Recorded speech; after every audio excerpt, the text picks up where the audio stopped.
এই জন্য বলেছি, আমি আগে থেকে অনেক আগে বলে রেখেছি, ভাইজান আহলে হাদিসের কোনো এমন কোনো মাসালা নেই যার উপরে চ্যালেঞ্জ করে বেদাতিরা আজকে কোনো মাসালাকে ভুল প্রমাণ করতে, একটাও নেই। যদি সূক্ষ্মভাবে বিশ্লেষণ করা যায়, ওদের মাসালাকে একদম ভুল প্রমাণ করা যায়।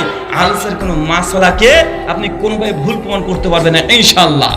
অনেক দিন আগে থেকে আমি বলে আসছি এবং বলেছি, যে কোনো মাসালা নিয়ে আমাদের সঙ্গে বসুক, আমাদের বলতে আমার সঙ্গে বসুক বলেছি, আমার সঙ্গে বসুক, যে কোনো মাসালায় আহলের মধ্যে ইখতিলাফ আছে নিয়ে আসুক। যদি সে মাসালার পক্ষে আমাদের মাসালাকে হক প্রমাণ করতে না পারি, জিন্দেগিতে মাইকে মুখ লাগাবো না। সব জায়গায় চ্যালেঞ্জ করছে, সব জায়গায় হচ্ছে আহলাজকে চ্যালেঞ্জ। তো যাকে তাকে চ্যালেঞ্জ করে লাভ আছে?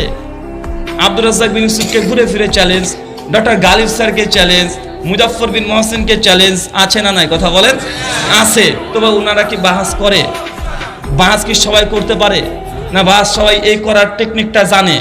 বাহাস করে এটা একটা আলাদা একটা কৌশল লাগে। বড় আল্লামা হয়ে গেল, তার যদি বাহাস করার কোয়ালিটি কৌশল না থাকে, উনি পারবেন না। আমি এই জন্য বলেছেন, তোমাদের মৌলানা আব্দুল মালিক সাহেব আছেন, আব্দুল মতিন সাহেব আছেন, অনেক বড় আল্লামা বাংলাদেশের।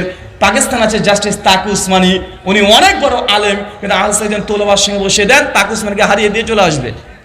কেন? কারণ তিনি মুনাজির নয়, তিনি বাহাস বিতর্ক আলাদা জিনিস। কথা কি বুঝতে পারছেন? এটা আলাদা।